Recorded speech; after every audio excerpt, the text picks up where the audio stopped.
بسم اللہ الرحمن الرحیم والصلاة والسلام علی رسولہ الکریم وعلی آلہ وصحبہ اجمعین اما بعد۔ میرے محترم بھائیوں، بہنوں، بچوں، بچیوں، عزیزوں، جاننے والے، نہ جاننے والے، السلام علیکم ورحمۃ اللہ وبرکاتہ۔ کچھ دنوں سے میں قرآن سے اللہ کی پسندیدہ ہستیاں کون ہیں، کہ اللہ کس کو پسند کرتا ہے، ولی دوست کو کہتے ہیں۔ تو اللہ کا دوست کون ہے؟ وہ یہ کوئی وراثتی چیز نہیں ہے کہ بڑے اولیاء اللہ تھے تو اب ان کا بیٹا بھی انہی جیسا ہوگا۔ ہمارے یہاں وراثت چلتی ہے کہ بڑے بزرگ کا بیٹا بھی بزرگ بن جاتا ہے، چاہے وہ کلین شیو ہو، وہ لوگ اس کے پاؤں چوم رہے ہوتے ہیں، جہالت ہے۔ تو آج میں تھوڑا سا سورہ بنی اسرائیل ہے، اس میں بھی سارے اخلاق بیان ہوئے۔ میرے بھائی بہنوں، ایمان لانے کے بعد انسان بنتا ہے، اور اس کے بعد اس کی قیمت، اس کا بڑا پن، اس کی وجاہت، اس کی شرافت وہ پیسوں سے نہیں ہوتی۔ پیسوں سے انسان مالدار تو ہو جاتا ہے، بڑا نہیں بنتا، بڑا نہیں بنتا۔ ہمارا علم غلط ہو گیا۔ بڑا بڑا بندہ جے بول دیا 3 ملین 200 مربع نواب فلانا ہے، نواب فلانا ہے۔ میرے بھائیو، یہ بالکل غلط علم ہے۔ بڑا وہ ہے جسے اللہ پسند کرے، بڑا وہ ہے جو میرے نبی کی زندگی کے پیچھے چلے، بڑا وہ ہے جس سے اللہ تعالیٰ راضی ہو جائے، باقی سب چھوٹے چھوٹے ہیں۔ تو آج ایک تیسری جگہ سے میں کچھ باتیں قرآن سے عرض کروں گا جن کا تعلق ہمارے ایمان سے بھی ہے، اخلاق سے بھی ہے۔ وہ ہے بسم اللہ الرحمن الرحیم وقضى ربك الا تعبدوا الا اياه بالوالدين احسانا اما يبلغن عندك الكبر احدهما او كلاهما فلا تقل لهما اف ولا تنهرهما وقل لهما قولا كريما واخفض لهما جناح الذل من الرحمة وقل رب ارحمهما كما ربياني صغيرا۔ یہ بہت بڑا مضمون ہے۔ اللہ نے قرآن بھر دیا والدین کے خدمت کے لیے، والدین کی اطاعت کے لیے، والدین کی ماننے کے لیے۔ پہلا جملہ ہے اور تیرے رب نے فیصلہ کیا، ایک مطلب۔ دوسرا، اور تیرے رب نے حکم کیا کہ بندگی صرف اللہ کی ہے، بندگی صرف اللہ کی ہے۔ عبد اسے کہتے ہیں جو ہر بات پہ سر جھکا دے، عبد اسے کہتے ہیں جو ہر بات پہ بچھ جائے، اس کو عبد کہتے ہیں۔ تو اللہ کہہ رہا ہے میرے بندو، میرا ایک فیصلہ ہے اور میرا ایک حکم ہے، میرے سوا نہ تمہارا ہاتھ کسی کے آگے پھیلے، نہ تمہاری گردن کسی کے آگے جھکے۔ ایک دوسرے سے مدد لینا، اس کو ایک دوسرے کی تعاونوں میں آ جاتا۔ تعاونوا علی البر والتقوی، ایک دوسرے کا ساتھ دو، ایک دوسرے کی مدد کرو۔ میرے نبی قرضہ اٹھاتے تھے۔ میرے نبی جب انتقال ہوا تو آپ کی زرہ 9 وسق پر، وسق 5 من کا ہوتا ہے، تو وہ جو کے بدلے آپ نے زرہ رکھوائی تھی کہ جب میں تمہیں ادا کروں گا زرہ لے لوں گا، اور آپ کا انتقال ہو گیا، آپ زرہ اپنی واپس نہیں لے سکے۔ وہ چیزیں جن کا تعلق صرف اللہ کی ذات سے ہے اور کوئی نہیں کر سکتا، اس میں صرف اللہ کے آگے ہاتھ پھیلا، جیسے ہم کہتے ہیں مدد، نصرت۔ اللہ کہتا میں ہوں، الا ان نصر اللہ قریب، سنو میری مدد تمہارے قریب ہے۔ تو اللہ تعبدوا الا ایاہ، بس ایک چھوٹا سا جملہ اللہ نے یہاں کے، چونکہ یہاں اللہ نے والدین اور اخلاق بتانے تھے تو اپنے لیے صرف ایک جملہ بولا، باقی باتیں بھی اللہ کے لیے ہیں، لیکن اللہ نے میری بندگی، اس بندگی سے مراد 5 وقت کی نماز نہیں ہے، حج، روزہ، زکوٰۃ نہیں ہے اس کی مراد، یہ ساری باتیں داخل ہیں، اور اس کے ساتھ 24 گھنٹے کی زندگی اللہ کی مرضی پر گزارو، نفع آئے تو شکر ادا کرو، نقصان ہو تو صبر کرو، برداشت کرو، پھر بھی شکر ادا کرو، کہ میرا رب یہ کہہ رہا ہے کہ میں نے صرف اللہ سے تعلق جوڑنا ہے۔ اللہ کے نبی نے اپنے چچا زاد بھائی عبداللہ بن عباس سے فرمایا کہ یا غلام،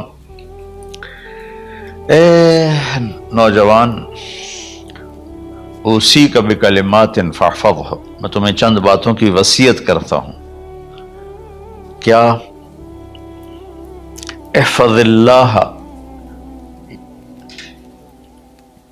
احفظ اللہ یحفظک اللہ، یحفظک اللہ، اللہ کے اوامر کی حفاظت کر، اللہ تیری حفاظت کرے گا۔ احفظ اللہ تجدہ تجاہک، تو اللہ کے اوامر، اسلام، حلال حرام کی پہچان کر کے زندگی گزار تو اللہ کو ہر وقت تو اپنی مدد کے لیے تیار پائے گا۔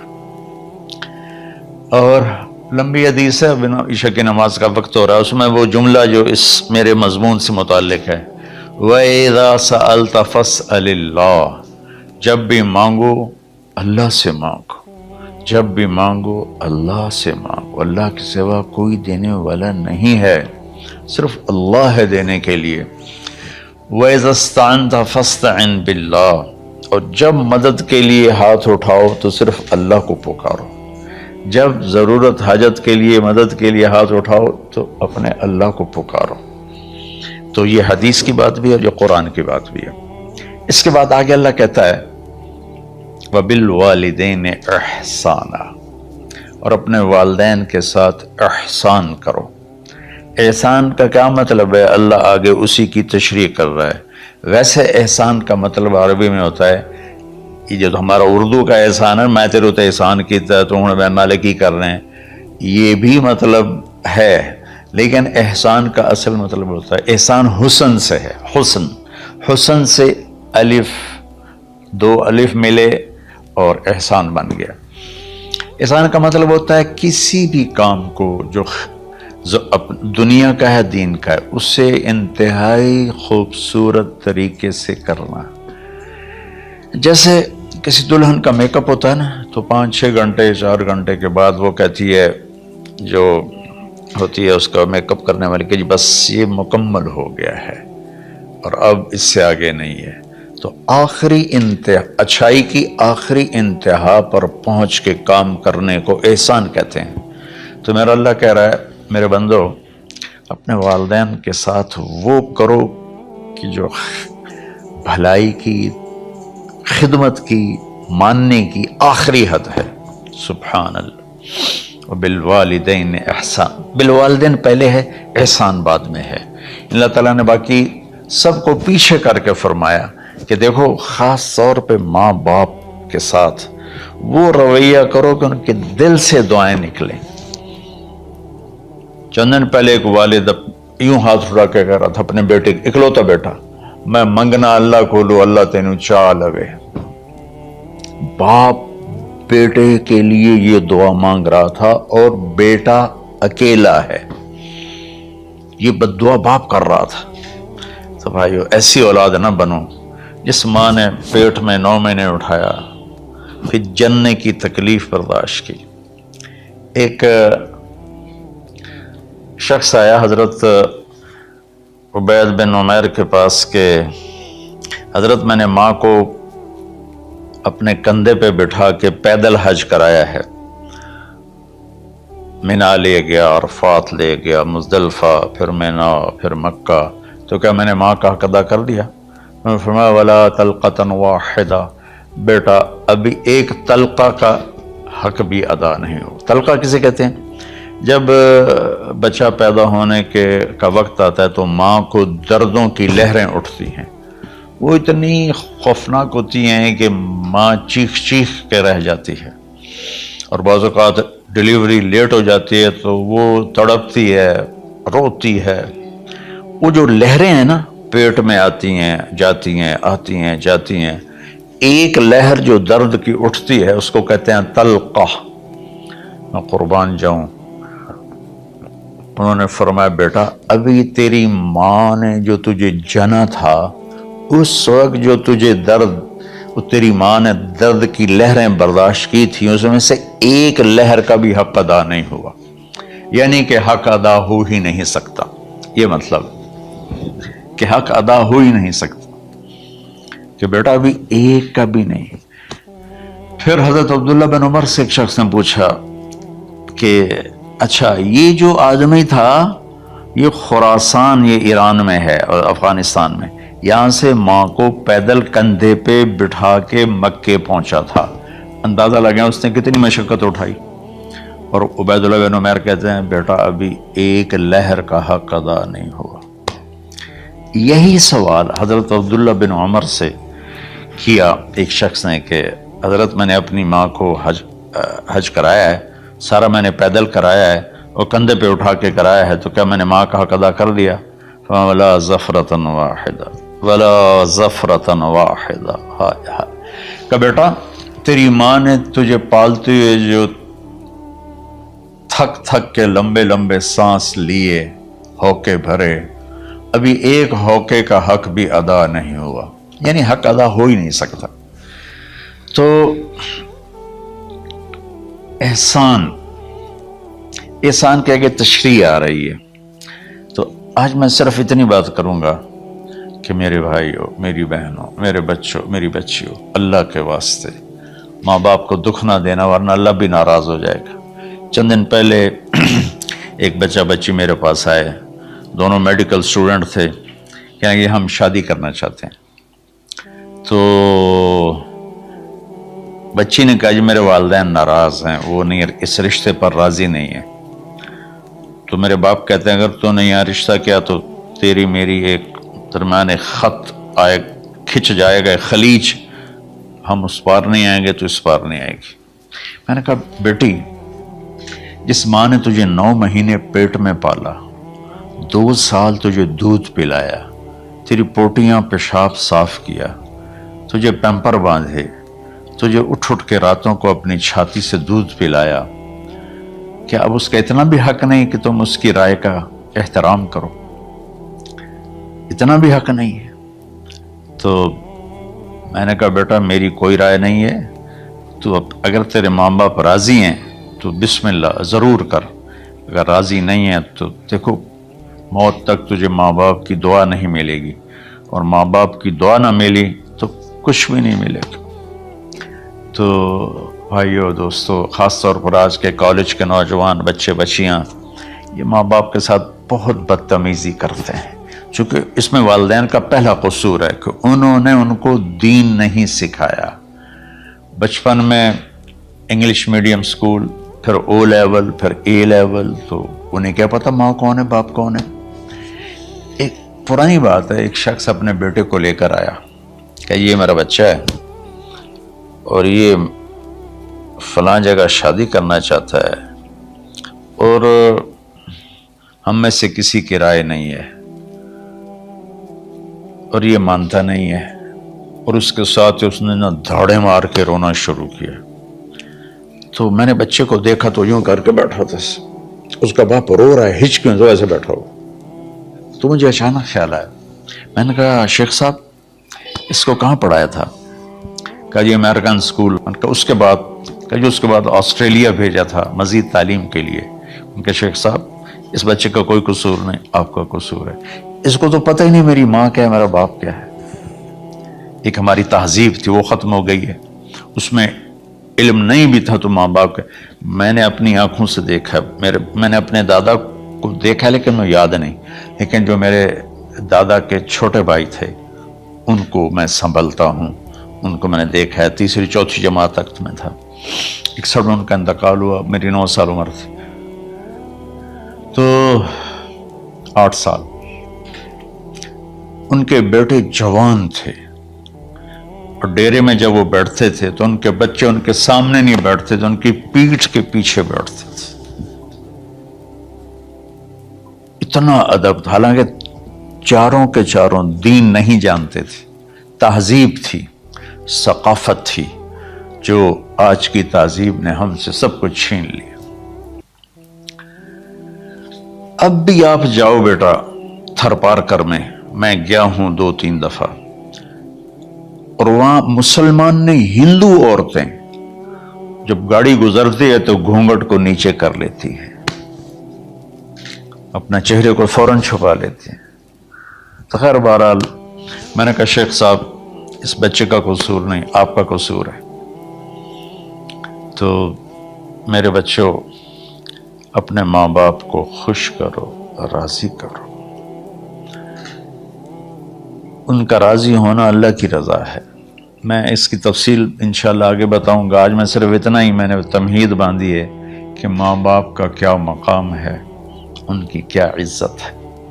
ایک شخص آیا، یا رسول اللہ میرا باپ میرے پوچھے بغیر میرا مال خرچ کر لیتا ہے.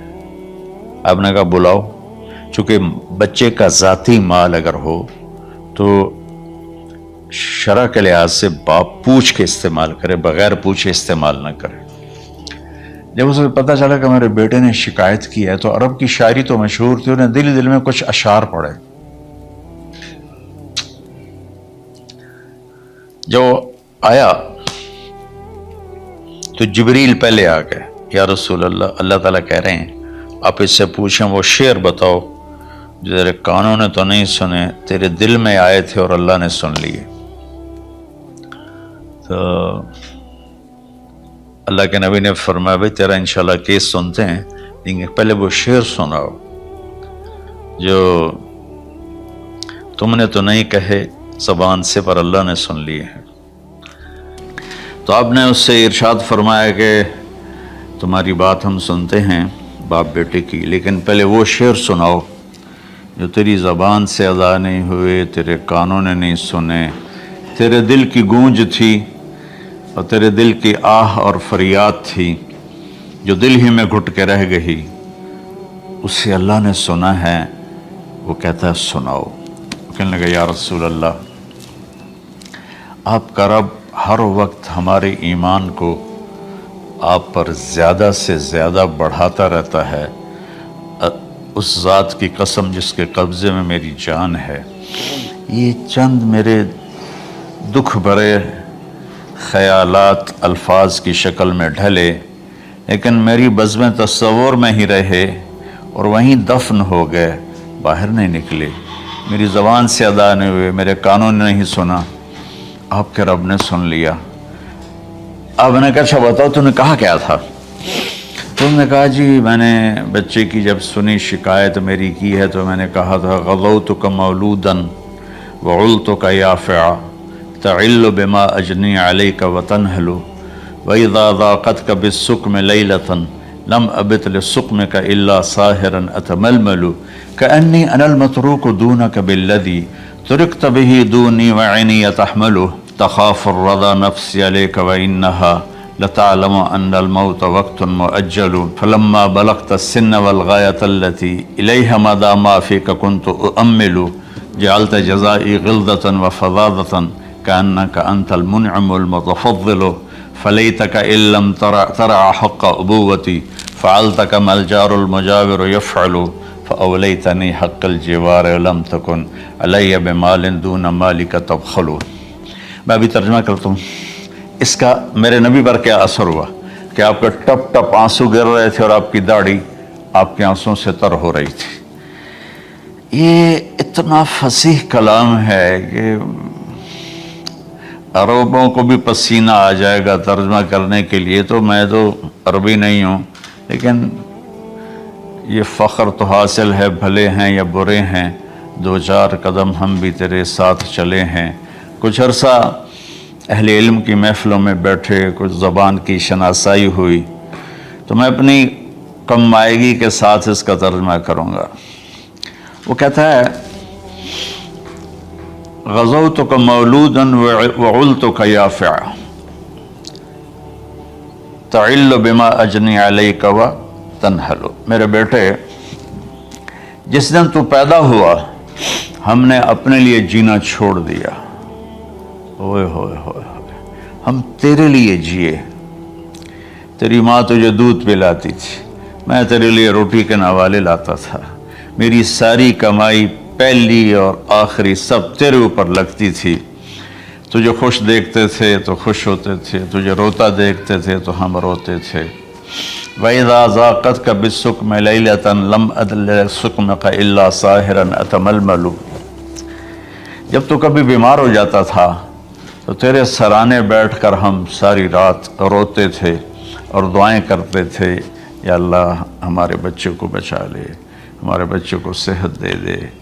اس تڑپ میں ساری ساری رات میں جاگتا تھا، تیرے لیے میں نے اپنا سب کچھ لگا دیا، اپنے لیے جینا چھوڑ دیا، اپنی خواہشات کو دبایا، تیری ہر خواہش کو پورا کیا، تجھے مسکرانے کے لیے، تجھے ہنسانے کے لیے میں دھکے دھوڑے کھاتا رہا، کبھی گرمی لو کی جھلسا دینے والی ریت اور کبھی سردی کے سرد ہوا کے تھپیڑے، لیکن میں ان دونوں سے گزرتا ہوا تجھے پالنے کی خاطر اپنے آپ کو کھپاتا رہا۔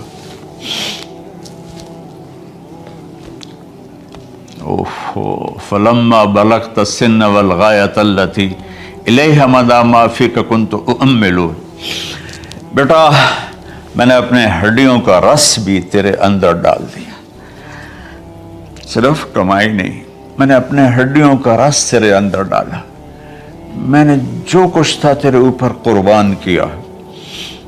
تجھے مسکراتا دیکھ کر میں اپنے غم بھولتا تھا، تجھے ہنستا دیکھ کر مجھے دکھ بھول جاتے تھے، اور پھر آہستہ آہستہ آہستہ میری ہڈیوں کا گودا، میری کمائی تیرے اندر گئی، اور تو ایک خوبصورت درخت کی طرح بڑھتا چلا گیا، بڑھتا چلا گیا، بڑھتا چلا گیا، بڑھتا چلا گیا، اور میری بڑھاپے نے کمر جھکا دی اور میں جھکتا چلا گیا، جھکتا چلا گیا۔ میرا خیال تھا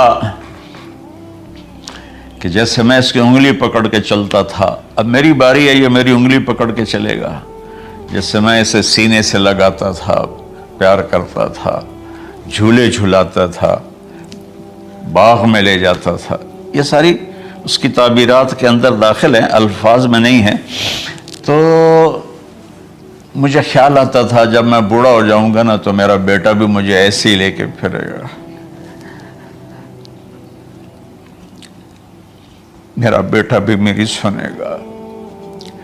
یہ 100 دفعہ پوچھتا تھا یہ کیا ہے، اور میں ہر دفعہ جواب دیتا تھا یہ ہے۔ تو اب میں بوڑھاپے میں اس سے بات کروں گا، یہ میری بات سنے گا، میں اس کو نوالے کھلاتا تھا، یہ مجھے روٹی کھلائے گا، میں اس کا انگلی پکڑ کے چلتا تھا، یہ میرا ہاتھ پکڑ کے چلے گا۔ میری کمر بڑھاپے نے جھکا دی اور میں ایک خشک پیڑ کی طرح ہو گیا، اور جوانی نے تیری کمر کو سیدھا کیا اور تو ایک تر و تازہ درخت بن گیا۔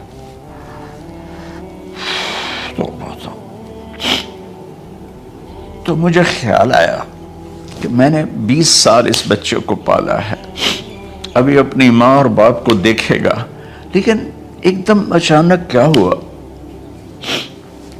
فلما بلغت السن والغایۃ التی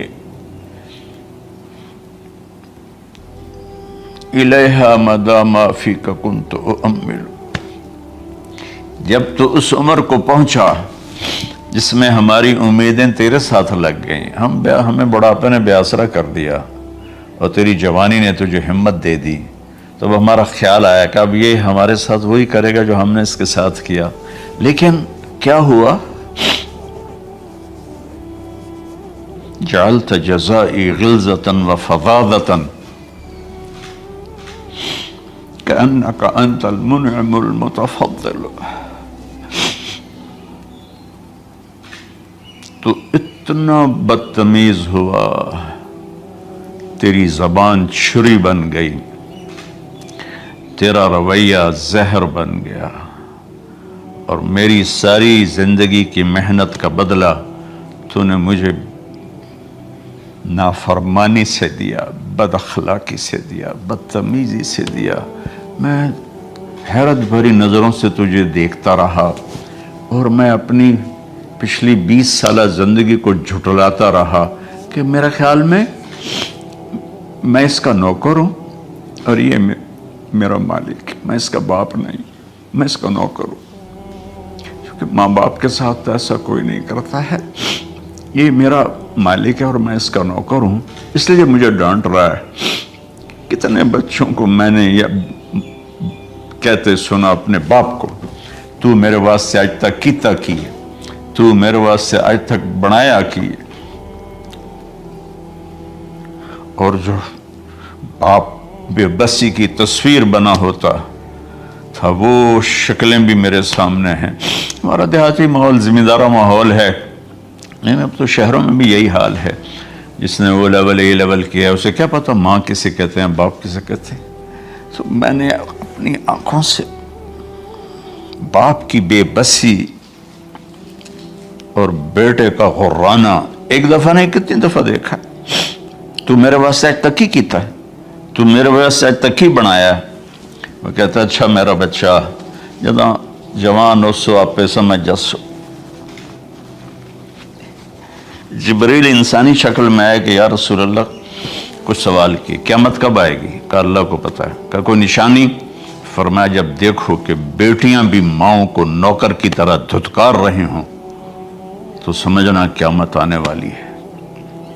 کچھ عرصہ پہلے ایک بچی اور ماں، تو ماں کچھ بات کر رہی تھی اور بیٹی کہہ رہی تھی بھوک نہیں بھوک نہیں، اور اس کی ماں کے خون سے بھرے ہوئے آنسو بہ رہے تھے اور اس کی ہچکیاں لگ رہی تھی کہ یہ وہ ہے جس کو میں نے اپنے پیٹ سے جنا اور اپنی چھاتی کا دودھ پلاتے پلاتے پلاتے میں نے کتنی تکلیفیں برداشت کی، اور آج کر یہ بھوک نہیں۔ تو کمال کے اشعار میں سوچ رہا ہوں جب میرا یہ حال ہے 1400 سال بعد کہ میرے آنسو نہیں رک رہے، تو اللہ کے نبی تو زارو قطار روئے تھے، داڑھی آنسوں سے تر ہو گئی تھی۔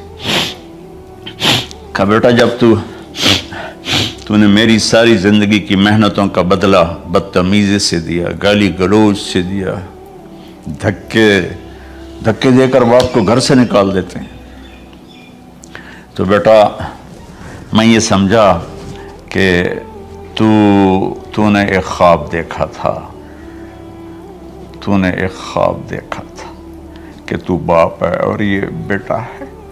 اصل حقیقت یہ ہے کہ یہ مالک ہے اور میں نوکر ہوں۔ پھر آگے کہتا فَلَيْتَكَ إِن لَمْ تَرَ حَقَّ أُبُوَّتِي فَعَلْتَ كَمَا الْجَارُ الْمُجَاوِرُ يُفْعَلُ۔ اچھا چلو بیٹا تو نے مجھے باپ تو نہ سمجھا، چلو ایک پڑوسی سمجھ لو۔ عرب میں پڑوسی کا بہت خیال کیا جاتا تھا، اور یہ عرب کی شان تھی کہ اپنے پڑوسی کو وہ عزت دیتے تھے جو اپنے گھر میں ایک دوسرے کو عزت دیتے تھے۔ تو اس نے پھر اس کی طرف اشارہ کیا کہ اگر میں تیرا باپ نہیں ہوں، تیرے رویوں کو دیکھ کر تو یہی لگتا ہے کہ میں تیرا نوکر ہوں، تو میرا مالک ہے، تو چلو اتنا تو کر دے جتنا ایک پڑوسی کے ساتھ کرتا ہے۔ فَأَوْلَيْتَنِي حَقَّ الْجِوَارِ وَلَمْ تَكُنْ عَلَيَّ مِمَالٍ دُونَ مَالِكَ تَبْخَلُ۔ تو پڑوسی پر تو عرب خرچ کرتے ہیں، تو بھی تھوڑا سا میرے اوپر خرچ کر دیتا اور تو بخیل نہ بنتا، اور میرے خوابوں کو چکنا چور کر دیا، میری امیدوں پر پانی پھیر دیا، میرے بڑھاپے کو ذلت اور رسوائی میں بدل دیا۔ اچھا میرا پتر جا خوش رہو۔ ماں باپ کہاں بد دعائیں کرتے ہیں۔ تو میرے نبی کی آنکھوں سے آنسو، یہ ساری داڑھی تر ہو گئی، تو آپ نے اس کے بچے کو گریبان سے پکڑا اور جھٹکا دے کر دھکا دے کر دفع ہو جا، انت و مالک لابیک، تو اور تیرا سب کچھ تیرے باپ کا ہے۔ حضرت علی رضی اللہ تعالیٰ عنہ سے کسی نے پوچھا کہ آپ کے بیٹے حسن کیسے بیٹے ہیں؟ کہا حسن میرا وہ بیٹا ہے کہ جب میں چلتا ہوں تو میرے آگے نہیں چلتا، میرے پیچھے چلتا ہے۔ جب کہیں بیٹھنے کا موقع آتا ہے تو یہ پہلے نہیں بیٹھتا، پہلے مجھے بٹھاتا ہے پھر خود بیٹھتا ہے۔ جب کھانے پر بیٹھتے ہیں تو یہ روٹی کی طرف ہاتھ نہیں بڑھاتا جب تک میں نہ بڑھاؤں، یہ سالن کی طرف ہاتھ نہیں بڑھاتا جب تک میں نہ بڑھاؤں۔ میں کمرے میں ہوں تو یہ چھت پہ نہیں چڑھتا کہ میرے باپ کی بے ادبی ہو جائے گی۔ میں حالانکہ چھت پہ چڑھنا ضرورت کے لیے ہوتا ہے، لیکن قربان جائیں اہل بیت کے ایسے ہی اخلاق ہوتے ہیں، آل رسول ایسے ہی ہوتے ہیں۔ میرے عزیزوں، نوجوانوں سے کہہ رہا ہوں جن کے والدین زندہ ہیں، ہم تو محروم ہو گئے، وہ قبروں میں چلے گئے، لیکن میں اتنا مصروف رہتا ہوں۔ اب یہ کرونا کی وجہ سے گھر میں بیٹھے ہوئے ہیں، یعنی میری زندگی ایسے پہیے کی طرح گھومی ہے، اور پھر دل کی تکلیف، پھر اس کے ساتھ سر کا درد شدید۔ اس کے باوجود میں روزانہ 10 نفل اپنے باپ کے لیے پڑھتا ہوں، 10 نفل اپنی ماں کے لیے پڑھتا ہوں، اور 4 نفل اپنی خالہ کے لیے پڑھتا ہوں، کہ ساری زندگی سجدوں میں سر رکھ کے اس کا ثواب ماں باپ کو پہنچاؤں، تو ماں باپ کا حق ادا